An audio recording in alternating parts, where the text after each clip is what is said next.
Merci à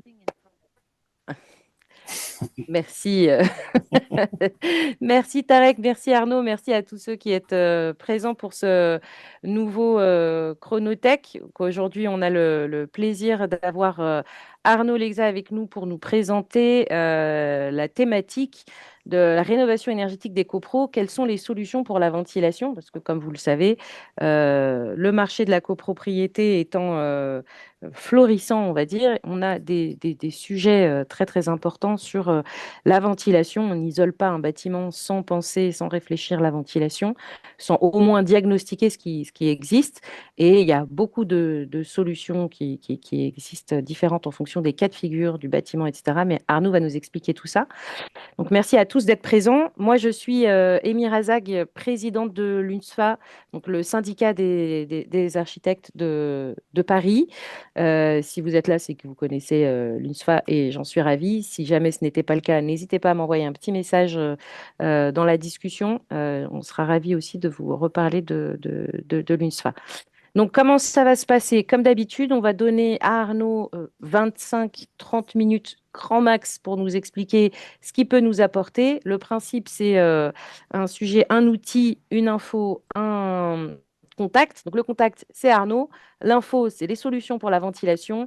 Et Arnaud va nous expliquer comment il peut être un outil pour nous en phase de conception et aussi en phase travaux sur le sujet. Après ces 25-30 minutes, on se donne un quart d'heure pour échanger. Si vous avez des questions et remarques, n'hésitez surtout pas à ce moment-là. Tarek vous redonnera la possibilité d'utiliser vos micros. Et pour information, donc ce webinaire est enregistré et il sera accessible sur notre site internet.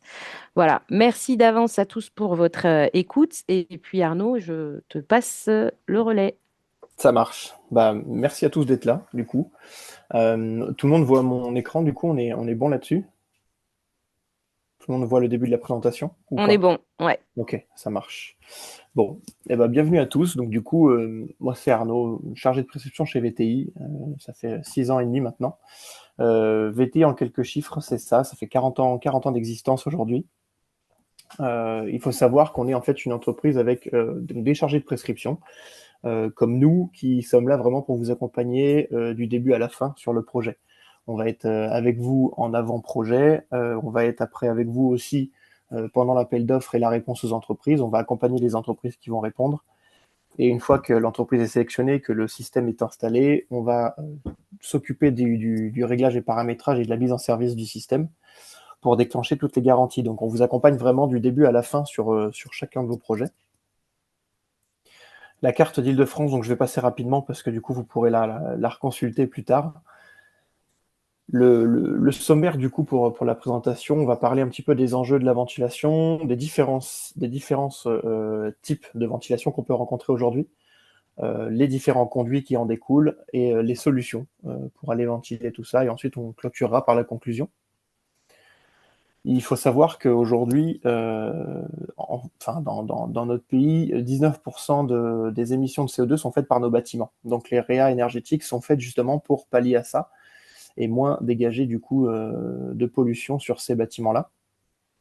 Mais pas que. En fait, l'intérêt aussi sur la réa, c'est d'aller renouveler l'air beaucoup plus intensément des logements et beaucoup plus correctement pour avoir un confort, en fait, un confort sanitaire bien plus important. Parce qu'il faut savoir qu'aujourd'hui, l'inconfort dû à la mauvaise ventilation fait énormément de décès chaque année. On ne le sait pas forcément, mais il faut savoir qu'il y a 20 000 décès par an qui est dû du coup à la mauvaise ventilation sur nos logements, au mauvais renouvellement d'air, notamment parce que à l'intérieur, en fait, l'air est 5 fois plus pollué dans le logement qu'à l'extérieur. Donc c'est pour ça qu'on préconise souvent d'aérer 10 minutes par jour, au moins les fenêtres, en plus d'une bonne ventilation. Mais tout pollue chez nous, donc c'est pour ça que l'enjeu est très important et il faut trouver un bon équilibre entre le renouvellement d'air et les consommations énergétiques de nos systèmes pour justement ne pas perdre tout l'intérêt d'un ITE, tout l'intérêt de changement de chaufferie, etc. Donc il faut vraiment trouver une bascule entre les deux pour pouvoir équilibrer tout ça. Donc la ventilation, aujourd'hui, on est obligé sur chaque réa de faire des ventilations par balayage, ce qui veut dire qu'on fait rentrer l'air frais des logements par les pièces de vie, donc chambre, salle à manger, salon, et on fait l'extraction par les pièces techniques, donc les cuisines, WC, salle de bain. L'air passe dans le logement en circulant sous les portes avec le détalonnage et extrait du coup par les pièces techniques. La ventilation, ça sert et à renouveler l'air et avoir un air beaucoup plus sain dans les logements, donc protéger les occupants, mais aussi protéger les bâtis, parce que ça évite les moisissures, ça permet quand même d'avoir une bien meilleure vie du bâtiment. L'intérêt du coup des différents systèmes de ventilation, en fait, il va exister trois types de systèmes de ventilation. On a de la ventilation autoréglable, de la ventilation hygroréglable. Pour les systèmes autoréglables, on va avoir des débits fixes, que ce soit dans les entrées d'air ou dans les bouches d'extraction. Alors que sur les systèmes hygroréglables, on va avoir du coup une variation d'ouverture de bouche et d'entrée d'air en fonction de l'humidité. Sur les systèmes hygro A, qui est le système qui est généralement le plus préconisé, le plus utilisé, notamment chez les bailleurs, beaucoup. En copropriété, on va plus utiliser l'hygro B, mais en tout cas, l'hygro A est le plus utilisé aujourd'hui. On va avoir des entrées d'air qui sont autoréglables, donc avec un débit fixe, et des bouches d'extraction avec hygroréglables, donc avec un débit variable en fonction de l'humidité. Ça permet notamment d'avoir quand même un taux de renouvellement d'air très intéressant, mais de maîtriser les consommations avec les différentes ouvertures et fermetures de bouche en fonction de l'humidité. Donc là, vous avez en fait un schéma qui reprend en fait le comportement de l'air dans une journée type, hein, avec donc en bas une ventilation insuffisante et risques sanitaires. Donc c'est là qu'on va retrouver toutes les maladies qui peuvent être liées à une mauvaise ventilation, l'asthme, etc. Tout en haut, vous allez avoir un inconfort thermique, un renouvellement d'air trop important, et du coup créer un inconfort thermique à cause de ça. Et au milieu, en fait, vous avez du coup les ventilations maîtrisées avec tous les systèmes hygroréglables.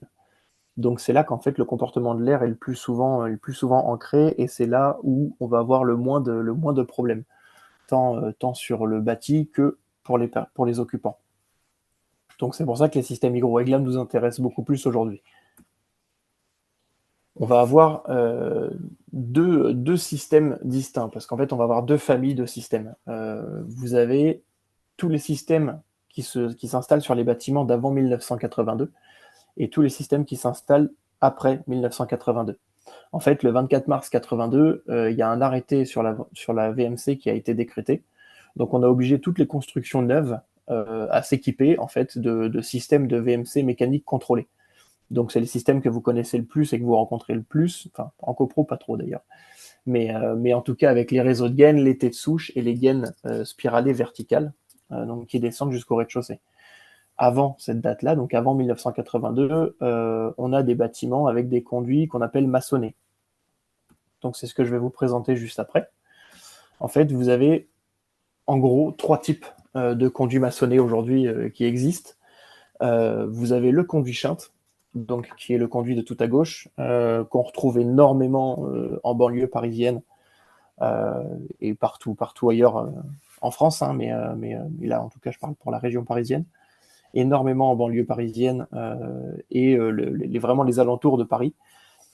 Ensuite, vous avez le conduit individuel, qui est un conduit typiquement parisien. C'est vrai que dans le centre de Paris, on n'a que ça comme conduit. Et ensuite, on a le conduit Alsace, qui lui est un conduit, bah, comme son nom l'indique, qu'on va retrouver beaucoup plus souvent dans la région alsacienne. On en a quand même sur Paris, mais il y en a beaucoup plus là-bas. En fait, le conduit Chinde, vous avez un collecteur, donc un conduit collectif qui fait toute hauteur du bâtiment, et des rameaux individuels sur chaque étage qui permettent en fait d'avoir un conduit qui est en tire-fouleur de par sa conception et qui est très agréable de travailler pour nous parce que c'est vrai que voilà, il a une protection incendie, il est en tire-fouleur, donc c'est vraiment le conduit qu'on préfère, en tout cas chez nous. Le conduit individuel, vous avez en fait un conduit qui va descendre par logement. C'est assez simple, hein. Vous avez au premier étage, vous aurez votre conduit, au deuxième étage, un autre conduit, au troisième étage, un autre conduit. C'est pour ça que ça fait des grandes batteries de conduits sur la toiture. Et le plus souvent des cas où vous avez un mitron en terre cuite qui est mis sur le dessus de la souche. Donc il est quand même assez facilement reconnaissable comme conduit. Donc ça, c'est nos conduits pour tous les bâtiments d'avant 1982. Ensuite, après 1982, vous avez ce genre de conduit-là. Donc avec un, bon là il y a un caisson, mais vous avez le caisson, le réseau de gaine et les T-souches qu'on voit en toiture. Donc là, ça veut dire qu'en fait, on a un réseau de gaine aussi vertical qui plonge dans tout le bâtiment. Donc ça, c'est de la VMC haute pression. Donc c'est pour tous les bâtiments d'après 1982. En gros, vous avez en tout cas chez nous deux types de solutions du coup. Une solution avant 82 et après 82. Si vous êtes après 82, on va utiliser la solution Supervent qui est juste en haut à gauche, en haut à droite, pardon. Et si vous avez du coup des bâtiments qui sont d'avant 1982, donc avec des conduits maçonnés, là vous allez utiliser du coup les systèmes basse pression qui sont tout en bas de la page. J'ai pas précisé, c'est assez important en fait la distinction pourquoi on va avoir ce switch entre la haute pression et la basse pression.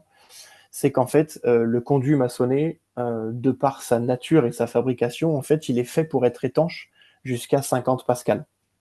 Au-delà de 50 pascal, le conduit sera fuyard, parce que de par sa nature et sa conception, vous avez des morceaux de béton qui sont empilés les uns sur les autres avec des joints ciment, ce qui fait qu'en fait, c'est poreux et ça laisse passer l'air si on met de l'air à haute pression dedans. La distinction, en fait, elle se fait parce que les systèmes haute pression, donc après 1982, vous avez que des systèmes qui fonctionnent sur de l'hydro réglable, en tout cas entre 80 et 160 pascal. Donc si vous le mettez sur un conduit maçonné, vous allez complètement détériorer le conduit, vous allez l'abîmer, s'il y a une fissure dans le conduit, vous allez l'agrandir, etc. Ça ne va pas fonctionner. Alors que tous les systèmes basse pression, eux, sont faits pour fonctionner sur une plage de dépression entre 7 et 35 pascal. Allez, 40, on peut monter jusque-là, mais pas plus haut. Donc du coup, on respecte l'intégrité du conduit et le bon fonctionnement du conduit. Donc ce sera étanche et ça va correctement fonctionner.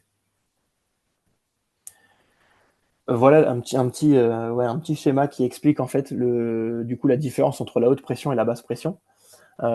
C'est que sur la VMC, donc VMC est égal haute pression. Donc c'est pour ça que je disais donc voilà, entre 80 et 160 pascal. À débit en fait exact, vous avez une circulation de passage d'air qui est bien moins élevée sur la basse pression. On va passer beaucoup moins vite dans le conduit et c'est pour ça qu'on a besoin d'avoir un conduit qui est plus conséquent. Donc les réseaux, les conduits maçonnés, généralement, ils font 200 par 200. Donc on a besoin d'au minimum ça pour pouvoir ventiler correctement. Et du coup, sur la haute pression, on peut passer sur des gaines beaucoup plus petites, mais avec une vitesse beaucoup plus importante. Donc ça crée ça génère d'autres soucis. Il n'y a vraiment pas de bon ou de mauvais système, c'est juste qu'il faut employer un système à son domaine d'application, c'est tout. Le guide des choix des solutions, donc chez VTI, on va avoir 4 grandes familles de produits.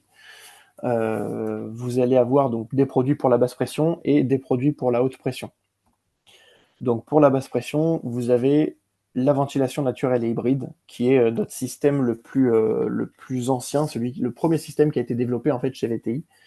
C'est tout simplement un système de tourelle, comme celui-ci, où en fait dans sa conception, vous avez déjà le cône en béton qui est en bas. En fait, c'est un cône qui va accentuer l'effet Venturi des forces du vent classique. En fait, l'effet Venturi, c'est lorsque le vent va passer dans le cône, il va ressortir avec plus de vitesse et du coup créer une dépression dans le conduit. Donc ça, c'est très important pour nous. On a après deux types en fait de tirage naturel et de force naturelle qu'on va utiliser. On a le tirage thermique et le tirage éolien. Pour faire rapidement les distinctions entre les deux, le tirage thermique, en fait, c'est un tirage qui va utiliser les différences de température. Donc, dans vos logements, vous avez une température qui est généralement à 20 degrés. Si à l'extérieur, vous avez 8 degrés, en fait, vous allez avoir un tirage naturel, puisque l'air chaud monte. Vous allez avoir un tirage naturel qui va se faire naturellement. Et du coup, une dépression qui va se créer dans le conduit. Le tirage éolien, lui, il va utiliser du coup les forces, notamment de l'effet Venturi. Donc, lui, c'est un tirage qui va privilégier les logements du haut, alors que le tirage thermique va privilégier les logements du bas. C'est pour ça que dans nos systèmes, en fait, on va allier les deux pour pouvoir fonctionner au naturel de temps en temps. Voilà comment il se présente. Vous avez du coup vos tourelles qui sont posées en toiture sur les souches. on vend des systèmes complets. Donc, on va avoir les entrées d'air, les bouches d'extraction et les moteurs en toiture. Donc, vous avez vos bouches d'extraction et vos entrées d'air qui sont liées à ce système-là. Et vous avez les moteurs qui sont pilotés par une box qu'on appelle la Comfort Box 2, qui peut piloter jusqu'à 16 moteurs. Et en fait, chaque moteur va être indépendant, peut fonctionner indépendamment. Ou en tout cas, on va fonctionner par empilement de logement. C'est ce qu'on appelle la sécurité positive chez nous. En fait, on va du coup distinguer chaque moteur avec différents empilements de logement. Donc, si vous avez 4 empilements dans votre bâtiment et mes 8 moteurs, vous allez avoir 2 moteurs qui vont être associés à chaque fois. Parce qu'il faut que si le moteur de cuisine se coupe, il faut que notre moteur de WC salle de bain puisse se couper aussi, pour éviter du coup de créer des dépressions dans le logement. Voilà les différents types de poses sur ce système-là. Donc là, vous avez des conduits Schint, notamment, avec de la coiffe sphérique. Donc cette coiffe-là, c'est une coiffe, les anneaux ronds en béton, là, c'est une coiffe, ce qu'on appelle la coiffe sphérique. Pour nous, c'est du pain béni, parce que du coup, on a de la pose directe dessus. On peut poser directement le moteur dessus. On enlève juste les anneaux en béton et on colle le moteur dessus, c'est fini. Si vous n'avez pas ce genre de choses, on peut avoir des pieds en béton, comme vous voyez sur la photo en bas à gauche, qui sont des pieds qu'on va fabriquer nous dans le sud, dans notre usine, et qui permettent de regrouper des conduits. Ensuite, on a un système qui va se rapprocher énormément du système qu'on a vu juste avant, Hygrovent. Donc ça, c'est que des systèmes de basse pression, donc pour les conduits maçonnés. Ce système-là, il est fait pour aller ventiler les bâtiments qui sont équipés de gaz brûlé. Donc ça, en copropriété, on le rencontre énormément, où on a encore des copropriétaires qui ont des chaudières gaz à tirage naturel qui sont raccordées sur les conduits.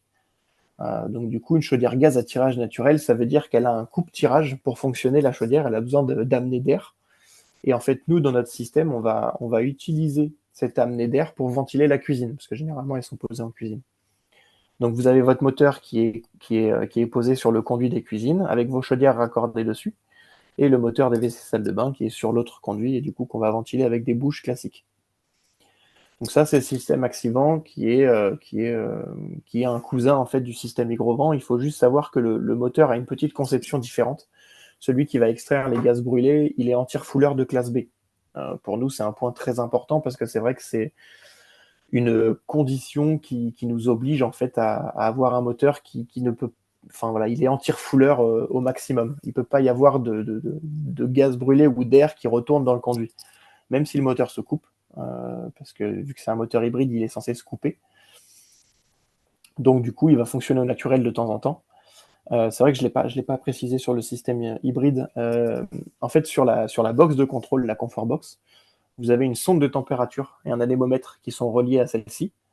Et quand les conditions climatiques le permettent, donc quand on va avoir assez de tirage naturel, donc que ce soit de tirage de force éolien, enfin de tirage éolien ou de tirage thermique, le moteur va se couper. Donc par exemple, surtout dans les périodes hivernales, quand vous avez 6 degrés dehors et un petit peu de vent, du coup le moteur va se couper pour fonctionner au naturel, parce qu'on estime que le tirage naturel sera suffisant grâce aux forces thermiques et éoliennes. Donc voilà pour ces systèmes-là. Donc c'est le même système de pose que les systèmes hybrides, il n'y a rien qui change là-dessus. Ensuite, on va voir la ventilation mécanique basse pression. Donc là, c'est plus de la ventilation hybride, on va être sur des moteurs qui vont fonctionner en 24-24, donc constamment. Le VTR Evolution, c'est le moteur qui va se rapprocher le plus de la haute pression et de ce que vous pouvez rencontrer le plus souvent. Donc toujours sur les conduits maçonnés. Hein.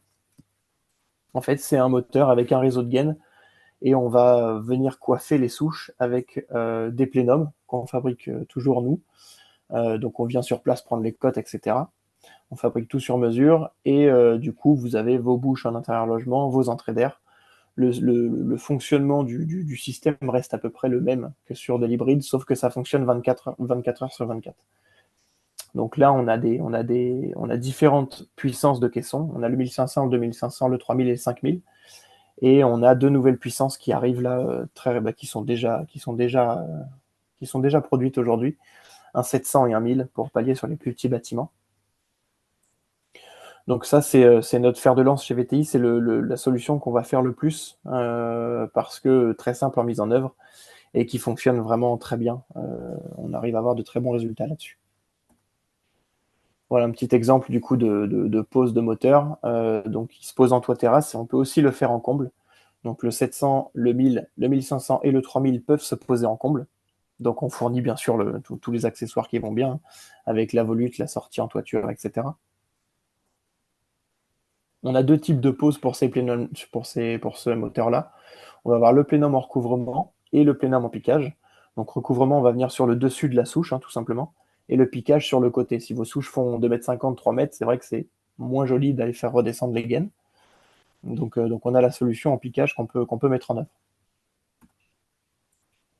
Le Ventile Plus, le dernier système né de la ventilation basse pression chez VTI, en fait, c'est un système cousin à l'hybride, complètement cousin, parce que c'est le même fonctionnement en termes de pose. On va venir coiffer les souches directement avec les moteurs. Et on a une box de régulation qui va réguler les moteurs, sauf que le système tourne 24-24. Donc on n'a plus d'hybridation, donc on n'a plus de sonde de température ni d'anémomètre.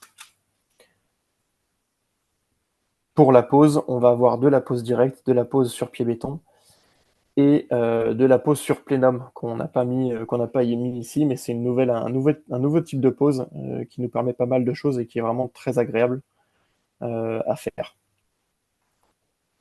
Ensuite, on va avoir du coup le caisson de ventilation haute pression. Donc là, on passe sur les bâtiments d'après 1982, donc avec de la gaine toute hauteur.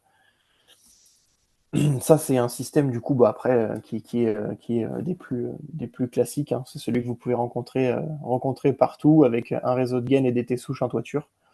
Les seules petites choses qu'on a apportées sur ce caisson-là, qui sont très intéressantes, surtout pour les installateurs, mais voilà, vous avez des poignées qui sont intégrées sur les caissons et le caisson est réglable en hauteur d'origine. Vous avez des pieds en fait qui sont intégrés sur le caisson et qui sont réglables en hauteur. Donc ça, quand on fait juste un remplacement de caisson, c'est quand même plutôt agréable et plutôt très très bien accueilli par nos installateurs, donc c'est top. Voilà, le système est fait comme ça, donc vous avez les bouches et les entrées d'air, c'est toujours pareil. Il faut savoir que nos systèmes, tous les systèmes que je vous ai présentés là, sauf le système ventile-éco-gaz, donc d'extraction de gaz brûlé, mais en tout cas tous les autres systèmes sont hygro A, hygro B ou autoréglables. On peut avoir les trois types de systèmes. Sur le système d'extraction de gaz brûlé, on aura uniquement de l'hygro A ou de l'autoréglable.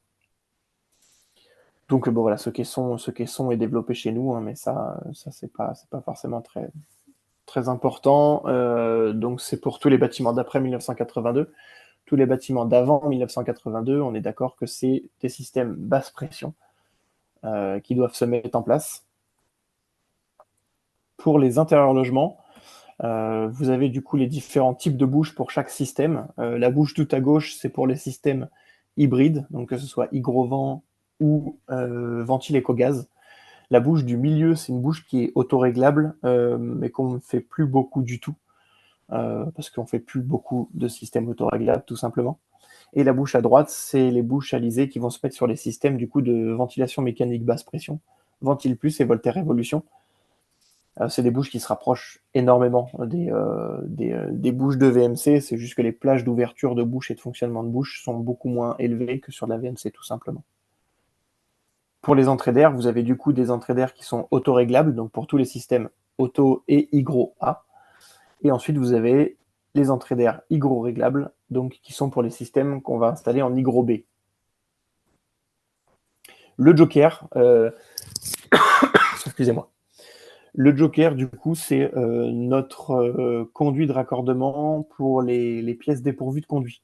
En fait, si vous avez par exemple un conduit en salle de bain, mais pas en WC, vous avez un ouvrant en WC, et ben si on veut conserver la vie technique de nos systèmes, on va être du coup dans l'obligation d'aller ventiler les pièces techniques, donc ventiler même les WC. Donc il faudra faire un bout de soffit pour aller chercher le conduit qu'on va retrouver en WC.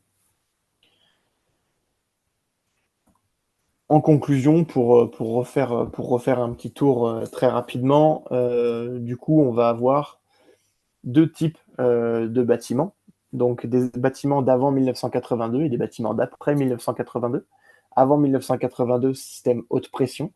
Après 1982, Non, c'est l'inverse. Avant 1982, système basse pression, donc avec les conduits maçonnés qu'on a juste au-dessus. Et après 1982, on va avoir des systèmes haute pression avec de la gaine spiralée verticale et des T-souches. Donc avec les systèmes hygro A, hygro B ou autoréglables. Donc basse pression avant 82, haute pression après 82. Et ensuite, les différents types de systèmes que vous avez juste en dessous, avec l'hygrovent, le ventile plus, le Voltaire Évolution, et le supervent. Et du coup, j'en ai fini. Je vous remercie beaucoup de votre attention. Top. Merci Arnaud, merci pour ta présentation. Alors, tu as respecté le timing parfaitement, donc c'est génial. Moi, ce que je retiens, basse pression avant 82. En basse pression, on peut avoir un système hybride, parce que pour moi, hybride égale basse consommation. Complètement. Et dans ce cas, je me demande pourquoi est-ce que j'irais vers un système Voltaire si j'ai mes conduits Shunt et que je peux faire de l'hybride qui va donc consommer moins bon, en dehors de la mocheté des bouches d'entrée d'air. Hein, parce qu'elles sont franchement pas très sexy, ces entrées d'air, et on espère que vous allez travailler en R&D sur l'aspect esthétique quand même de ces bouches. Ce serait sympa. Mais sinon, pourquoi est-ce que je ne mettrais pas de l'hybride systématiquement puisque ça consomme moins d'énergie? Alors en fait, il faut savoir que tous nos systèmes de ventilation mécanique basse pression, aujourd'hui, ont des moteurs qui sont mieux développés et plus récents que sur nos systèmes hybrides. Mhm. Et du coup, au final, c'est vrai qu'on arrive à... Bon, on va consommer quand même un petit peu moins en hybride, mais on arrive à des consommations qui sont très proches de l'hybride. Et en fait, le système hybride va très bien fonctionner sur des bâtiments qui peuvent être un petit peu plus hauts, sur lesquels en fait le tirage thermique et le tirage éolien vont très bien fonctionner. Ok, Sur des bâtiments qui sont en dessous du 8 niveaux, c'est vrai que je pense que l'intérêt est plus intéressant d'avoir des ventilations mécaniques contrôlées 24/24 plutôt que de l'hybride, d'accord. tout Donc simplement. Ouais. en bâtiment construit avant 82 et en dessous du R+8, je vais plutôt vers du Voltaire. Et voilà, et vous aurez compris la suite. Ok, donc j'ai fait ma petite balle perdue sur les bouches hybrides, les bouches de ventilation Alors, hybrides, mais bon, si je peux, oui, tu peux. en fait nos bouches et nos entrées d'air, on ne les fabrique pas. C'est Anjos qui nous les fournit. Mhm. Et du coup, c'est Anjos qui développe ces bouches.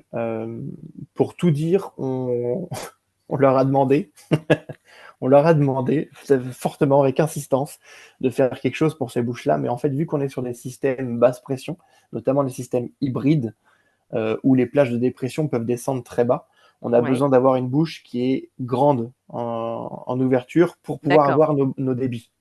Ok, je Et comprends. c'est pour ça que ça ressemble à ça et que je suis complètement d'accord avec toi sur l'aspect Ok. esthétique. Ça marche. Merci.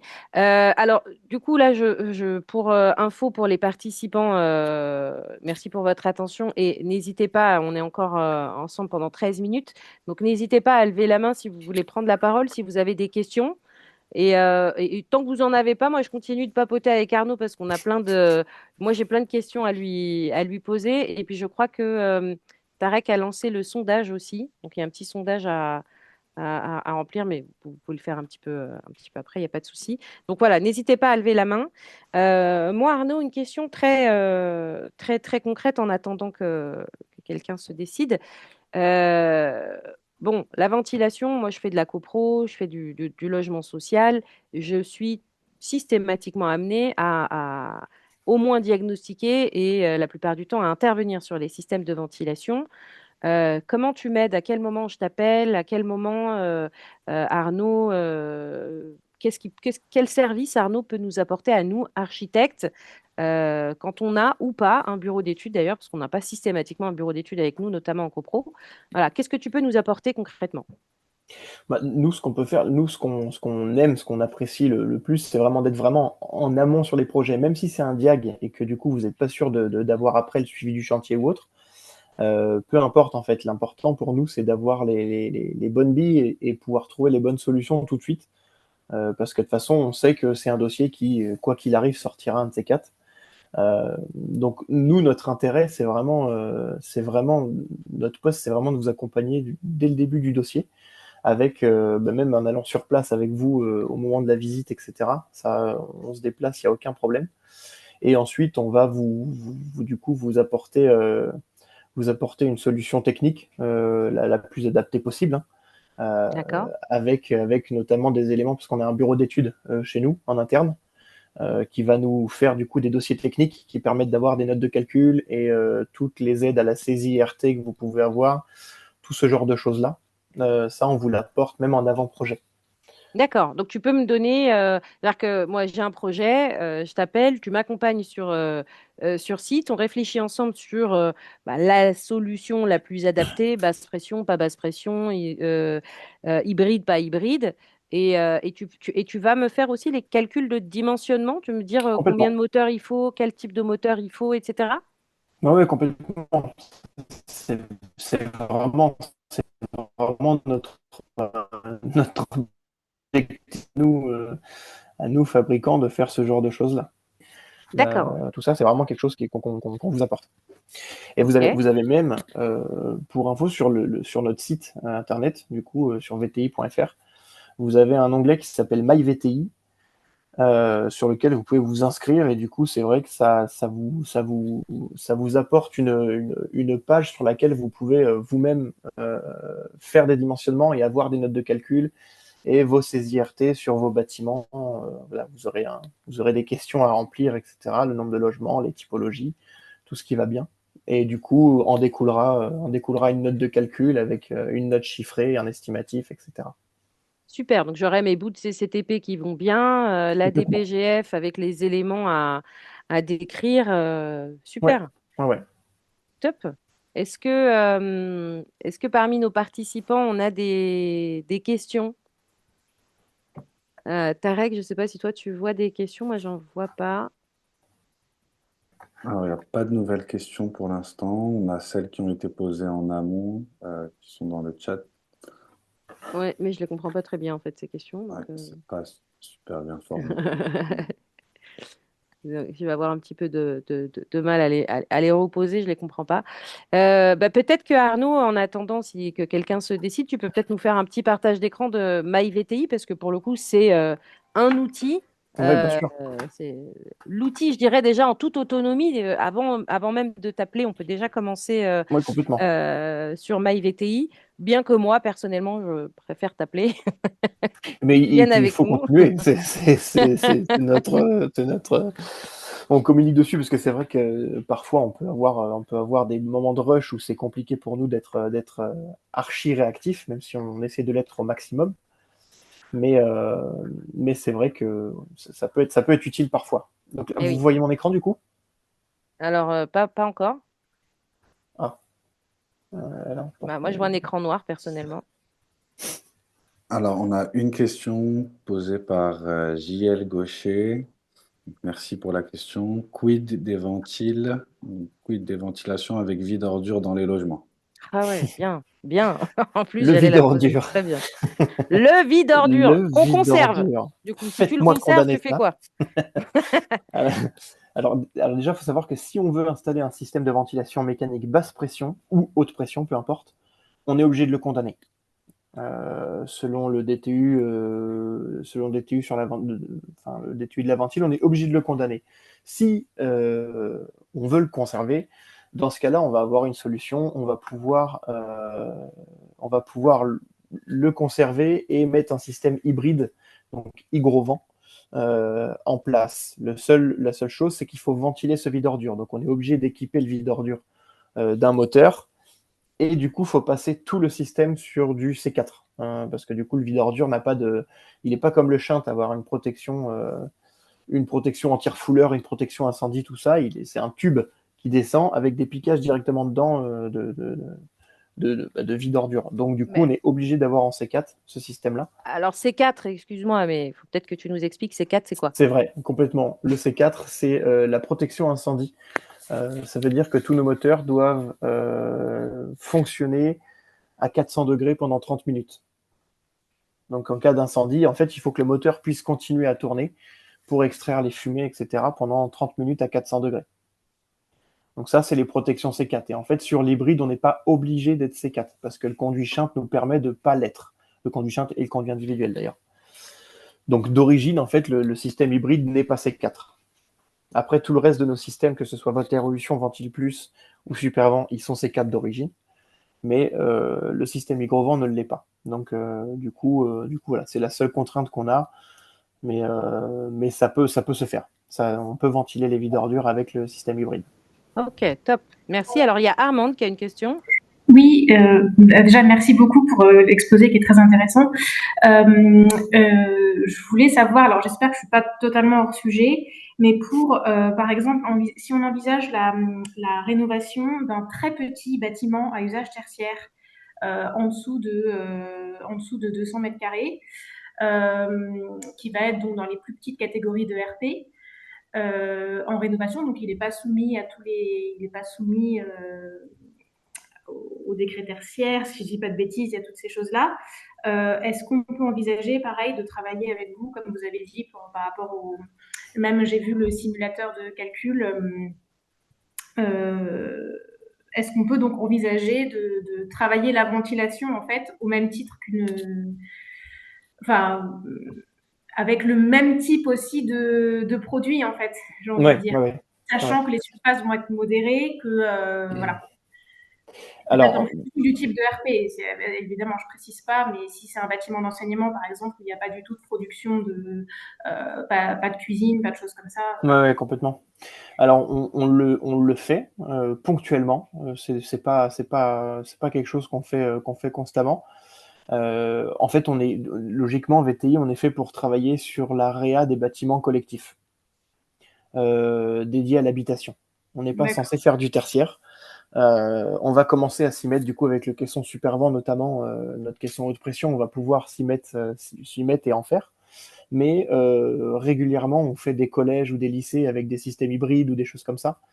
Parce que les gens sont intéressés par cette hybridation des systèmes. Et donc, du coup, c'est vrai qu'on le fait un petit peu plus maintenant.